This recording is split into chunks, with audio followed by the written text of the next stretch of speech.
OTT platform पर stream होने वाली ज्यादातर सीरीज आए दिन किसी न किसी विवादों में घिरी रहती है।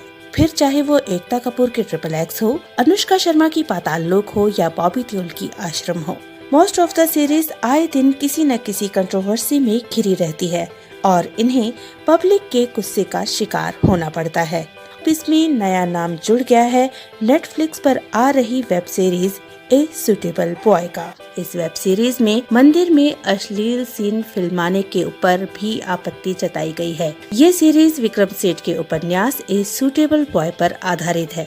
बीजेपी युवा मोर्चा के राष्ट्रीय मंत्री गौरव तिवारी ने निर्माता निर्देशक के खिलाफ मुकदमा दर्ज करने के साथ ही वेब सीरीज के कंट्रोवर्शियल हिस्सों को तत्काल हटाए जाने की मांग की है। बीजेपी युवा मोर्चा के राष्ट्रीय मंत्री गौरव तिवारी ने निर्माता निर्देशक के खिलाफ तो मुकदमा किया ही है, साथ ही उन्होंने वेब सीरीज के कंट्रोवर्शियल हिस्सों को जल्द से जल्द हटाए जाने की मांग भी की है। गौरव तिवारी ने इस वेब सीरीज के एक एपिसोड पर आपत्ति दर्ज की है, जहां पर मंदिर के प्रांगण में किसिंग सीन दिखाया गया है। गौरव तिवारी ने आरोप लगाया है कि महेश्वर में पाषाण काल की अनगिनत शिवलिंग है और रानी अहिल्याबाई होलकर के शासनकाल में इसे दिव्य रूप मिला। रानी होलकर शिव भक्त थी और ऐसी महान शासिका की कर्मभूमि और हिंदू की आस्था के प्रतीक महेश्वर घाट और शिव मंदिर के प्रांगण में किसिंग सीन फिल्माए जाने के पीछे की साजिश का बाहर आना जरूरी है। साथ ही गौरव तिवारी ने इसे हिंदुओं की भावनाओं को आहत करने के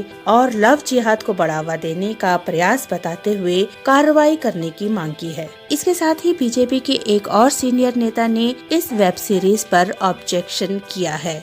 MP के होम मिनिस्टर नरोत्तम मिश्रा ने कहा है कि ए सुटेबल बॉय में बेहद ही ऑब्जेक्शनेबल सीन पिक्चराइज किए गए हैं जो कि एक धर्म विशेष की भावनाओं को आहत करते हैं। उन्होंने कहा कि मैंने पुलिस को इसके लिए इंस्ट्रक्शंस दे दिए हैं कि इस बात की तहकीकात की जाए कि इन दृश्यों के आधार पर नेटफ्लिक्स OTT प्लेटफॉर्म और कार्यक्रम के निर्माता निर्देशक पर क्या कानूनी कार्रवाई की जा सकती है। न सिर्फ बीजेपी के नेताओं ने बल्कि कई सारे धार्मिक नेताओं ने भी इस बात पर आपत्ति दर्ज की है। साथ ही मुस्लिम धर्मगुरुओं ने भी इस पर ऑब्जेक्शन किया है और कहा है कि किसी की भी भावनाओं को आहत नहीं किया जाना चाहिए। दरअसल OTT प्लेटफॉर्म पर भारत सरकार की तरफ से कोई गाइडलाइन नहीं है और न ही इसकी तरफ से कोई भी नियम और कानून है और जिसका ये OTT प्लेटफॉर्म्स फायदा उठाते हैं और आए दिन कुछ न कुछ अपनी सीरीज में ऐसा कंट्रोवर्शियल कंटेंट जरूर रखते हैं जिससे कि इनके सीरीज को पब्लिसिटी मिले और ये लोगों तक पहुँचे। और अब फिल्म स्टार सैफ अली खान ने भी एक कंट्रोवर्शियल बयान दिया है। सैफ अली खान आदि पुरुष में रावण की भूमिका निभा रहे हैं और उन्होंने रावण के लिए अपना एक बयान दिया था जिस पर उन्हें काफी विरोध का सामना करना पड़ रहा है। उन्होंने कहा था कि हम रावण के किरदार को मानवीय बनाने वाले हैं। सैफ अली खान ने कहा क्योंकि लक्ष्मण ने रावण की बहन शूर्पणखा की नाक काटी थी, इसलिए रावण ने सीता का हरण किया था और इसी वजह से युद्ध हुआ था। इस बयान को लेकर उन्हें पब्लिक के आक्रोश का सामना करना पड़ा, जिसके बाद सैफ अली खान ने अपने इस बयान को वापस ले लिया है। साथ ही उन्होंने कहा कि उनका मकसद किसी की भी भावनाओं को आहत करना नहीं था।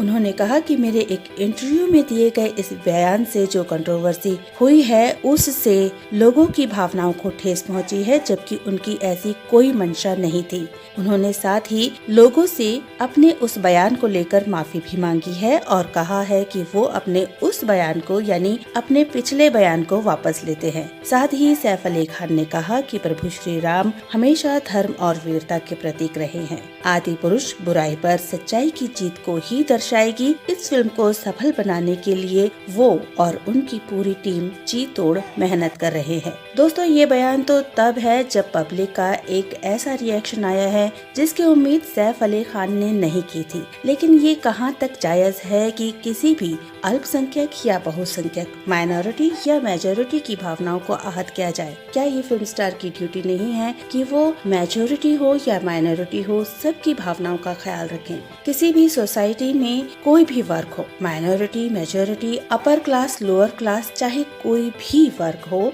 कोई भी क्लास हो, सभी की भावनाओं का आदर किया जाना चाहिए और सभी को रिस्पेक्ट दिया जाना चाहिए। लेकिन अक्सर हमारे ही समाज के कुछ लोग, खासकर ये क्रिएटिव फील्ड के लोग, अपनी क्रिएटिविटी का फायदा उठाते हैं और अपने थोड़े से फायदे के लिए कंट्रोवर्सी क्रिएट करते हैं, जिससे कि उनकी फिल्म या उनके सीरीज सफल हों।